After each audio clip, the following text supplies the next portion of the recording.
All right, welcome back to Become a Calm Mama. I am your host. I'm Darlene Childress. I am a life and parenting coach, and I want to talk today about lying because it comes up a lot in my coaching practice, and it seems to be almost like the I hate you conversation we had last week.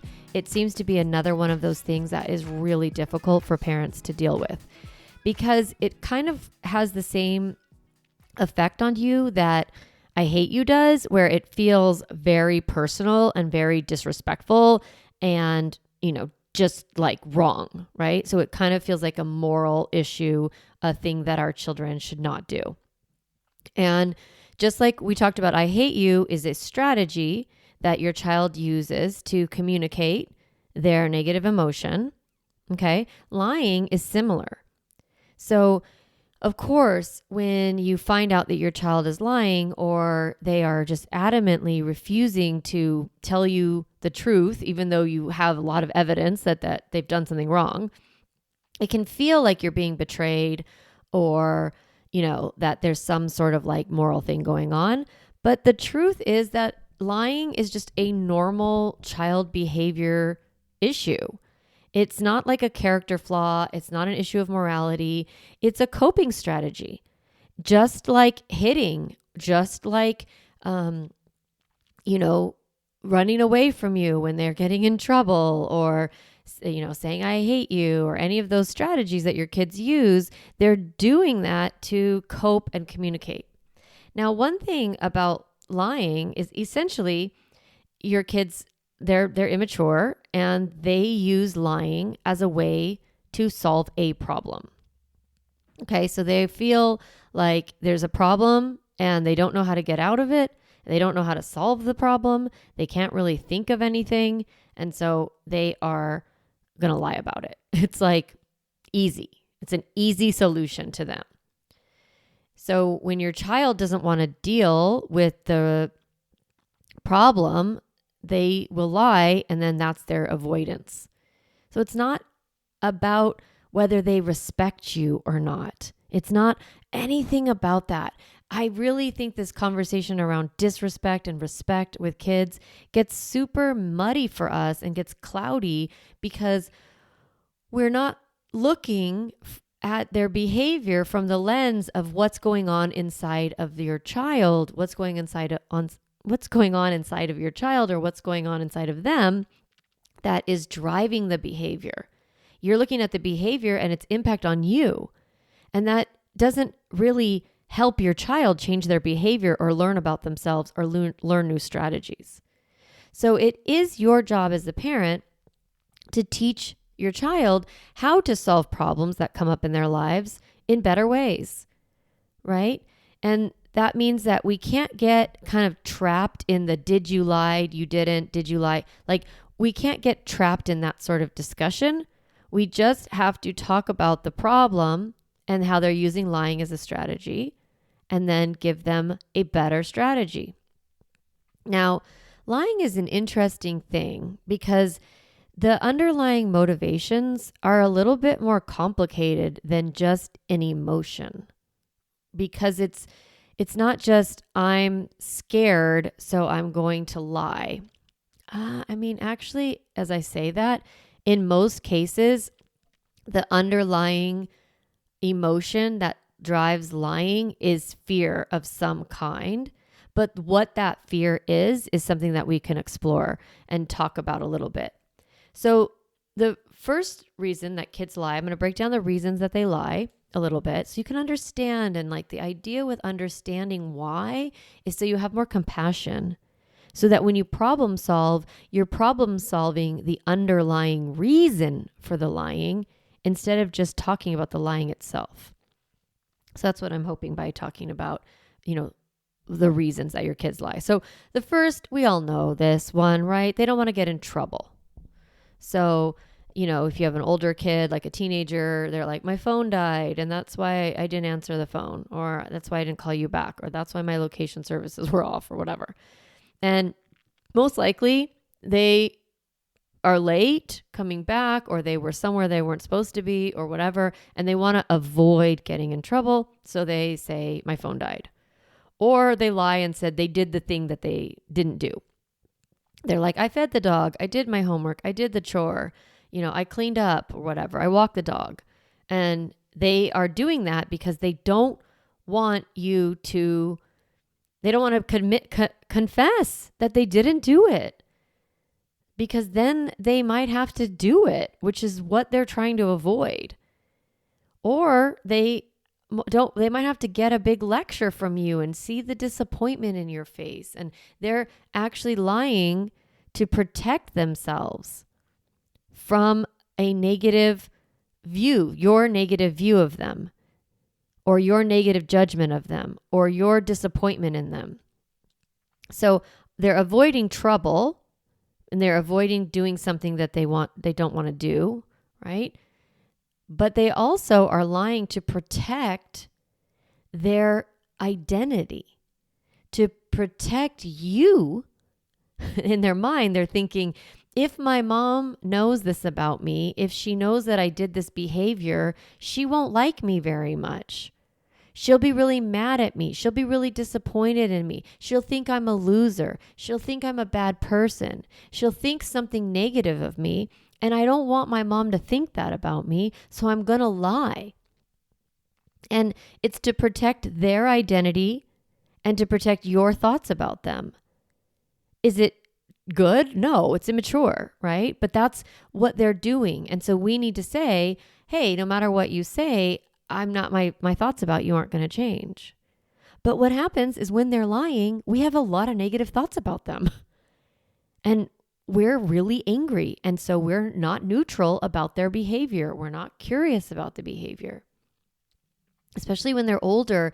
And I mean, it happens at every age, but like if they're doing something dangerous, like they're vaping or they're not going to class, like as they get into the teenage years, it can feel like the decisions that they're making, that they're lying to you about, are dangerous. And so we get really worried and we want to have them tell us the truth so then we can problem solve with them.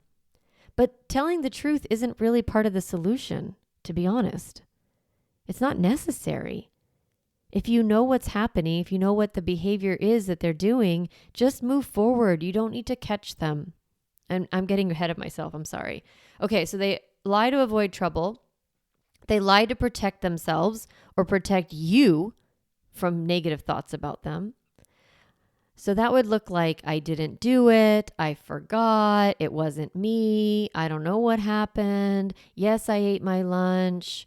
I'm fine, right? So they don't want you to worry. They don't want you to lecture. They don't want you to think negatively of them. So they're lying to protect themselves. Because the thing is about like, okay, most of the time we say, oh, they don't want to get in trouble. But a lot of you are like, what? My kids don't even get in trouble. Like, what are they afraid of? It doesn't even make any sense. So that's why I wanted to really talk about this on the podcast today of like, I think most of the time, kids aren't actually lying to avoid trouble. They're actually lying to protect your thoughts about them, to keep you thinking they're good kids. Especially, the developmental questions. I love to go back to those because, the developmental question from 3 to 6 is, am I good or am I bad? They're trying to answer that question. They want to think, my mom thinks I'm a good kid. But then if she shows that I did this bad thing, she's going to think I'm a bad kid. Now, we don't think of it that way, right? We're like, mistakes are neutral. They're fine. But our child is worried. And then the next developmental question is, sorry, I got distracted. The next developmental question is, am I capable? Am I capable? Am I a good student? Am I a good soccer player? Am I good at things? Right? Not like who I am inside, am I good or bad, but like, am I good at things? Am I capable? And they want to protect your thought about them. Or they want to protect their thought about them. Sometimes they lie and they actually believe that what they're saying is true. They like convince themselves and you're like, am I in the Twilight Zone or am I like on an episode of Black Mirror? What is happening here? So your child, they're avoiding trouble, sure, but really they're avoiding your negative thoughts about them. And then sometimes they lie because they just don't want to do something or they want to avoid something. Right? So they're like, I cleaned up all the toys. Can I have the iPad now? Because they want the iPad, right? They're like, don't want to get off the video game. So then you go in and they're like, the game took a long time to load. There was an update. And you're like, no, there wasn't. Or you can't tell because you don't know. And it feels like they're lying. And it's because they want more time on the game. They want the iPad. They want more time on the game. Or they don't want to go to school. So they're like, I'm sick. And you're like, you're lying. And it's like, well, you just have to have better understanding of like, what are your parameters for being sick? Like, does it have to be green snot? Does it have to be, a fever? Does it have to be diarrhea? Like, what are your reasons that you keep kids home? Because if you have a pattern where the kid's constantly saying, I'm sick, I'm sick, I'm sick, and you're like, I don't know if you're telling the truth, then maybe go send them to school and then see what happens. So they might also say like, I don't have homework tonight, or the test was postponed, or we don't have to dress out. They say we don't have to wear our PE clothes, stuff like that. So they're lying to avoid trouble. They're lying to protect their identity. They're lying to get out of something or avoid something or to get something. Sometimes kids lie because they want to be seen. That's when you see like the kids who create like really grand stories, just really out of crazy stuff. And they just want someone to listen to them. They want someone to pay attention. And they found a strategy to solve that problem of like feeling uninteresting or unimportant. And so then they tell these big stories, and then the people are like, what? Wait, what are you saying? You went to a basketball game and you played the game, like an NBA game. Like sometimes it's so cuckoo. You're like, what is going on? And you're paying attention, and they're like, ooh, now this is how I get people's attention. So you can solve that problem by giving them attention in other ways. Two other reasons that kids lie. One is maybe there's some bullying or some sort of embarrassing thing that has happened to them and they don't want you to know, or they don't want anyone to know.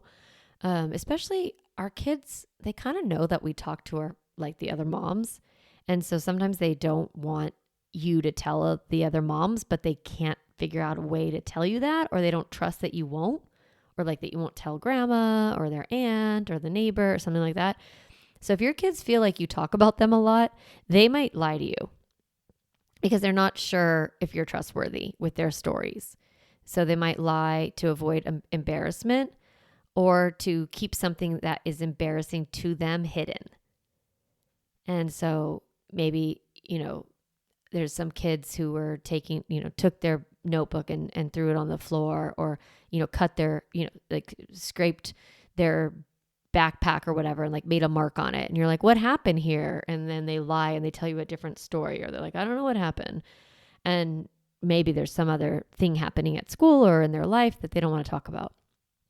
So getting curious is really helpful, of course, like, trying to figure out what their reason for lying is, and then soothing that underlying fear that they have. Whatever you say, I'm not going to think negatively of you, or, I'm here to pay attention, right? So you're kind of meeting the unmet need. But what about the unmet need of avoiding trouble? What about the unmet need of, getting something or avoiding something, like regular old, I didn't do it, she did it, I don't know what happened, like normal lying, right? How do you handle that? So the first thing I want to say about how to handle lying is really don't corner your child. And this is going to be actually more challenging than it sounds like, because we do feel strongly that we want our kids to confess. And we believe that if they confess, then they're going to be more likely to problem solve with us. So we kind of trap them, and we're, trying to get them to tell us the truth. And if you put your child on the spot like that, you corner them, then they lie, then you keep asking them, then they finally admit they lied. Now they're busted for two things. They're busted for the thing they didn't do or whatever problem, and now they're lying. So they might as well just stick to the lie. Like, there's no reason for them not to. Like, telling the truth and confessing doesn't serve them. They don't see any reason to do it. So in their mind, they're like, just get on with the punishment already. Like, let's just talk. Okay, fine. What's the consequence? I actually had my son lie to me about something pretty big recently. I just remembered this. And we had very concrete evidence that he was lying. And we were like, he's like, that's not me. That's not mine. Blah, blah, blah, blah. And we're like, okay, you know what? We'll check again tomorrow and we'll see what happens. And then we checked again tomorrow and it was the same result. And we just moved on. So when you have the information, you don't need to wait until your child confesses. So instead of saying, did you throw all your books on the floor, and putting them in a position to say yes or no, instead you can just say, I see your books are all on the floor. You're welcome to eat dinner once you've put them back on the shelf. And like, go right in and set a limit. So not cornering your child is really important. And then, like I started to say, like focusing on the behavior, not the lying, right? So consequencing the behavior, talking about the behavior. So it's like, we have this information, we believe it to be true, and these are the consequences. So you don't need to get into, I can't do anything until they confess. You don't need that. You can just be like, this is what we believe to be true, and we're moving forward, and this is what we're doing. This is the consequence. So talking about it in this way. And what's funny is that a couple weeks later, my son just casually admitted to the thing that he had done that he denied fervently for weeks. And we just were like, well, it doesn't matter whether you deny it or not. Like, we're just going to believe it's true. And this is the consequence. And this is what we're doing. And a couple weeks went by and he kind of like started to smile about the thing. And then he admitted to the thing. And then now it's like, we all just know that thing happened. And it's not a big deal. We didn't have to wait for him to confess and like corner him. And we know you did it. And like, why are you lying to us? If you ever find yourself saying, why are you lying to us? Go back and listen to the first part of this podcast. Assume they're lying to avoid trouble. Assume they're lying to protect their identity. Assume they're lying to get what they want, right? Just assume they're lying for those reasons and then move on. Deal with the behavior, not the lying. Okay? Now, you can, if you know that something happened, like say the neighbor saw your kid doing something wrong outside, right? And the neighbor's like, hey, I saw your kid and they were, running, they crossed the street without looking, or they were, taking all the lemons off the tree, or they did ding dong ditch to my house or whatever. Like, you're getting information, or the teacher's like, this happened today at school and here's what happened, or like a coach or whatever, right? You have data, you have information. So you know what happened. And you want sometimes to say to your kids, like, did this happen? And you want them to confess, right? You want to trap them. But we're not going to trap our kids anymore. We're going to say, we're going to preview it. Like, that's the strategy, right? That I teach a lot, where it's like, hey, I'm going to ask you a question and you might not want to tell me the truth. You might want to lie to me. But remember, like, whatever you did, your behavior, I know it's not who you are, and that I love you and that we make mistakes, and it's totally okay to make mistakes. I just want to help you improve your behavior.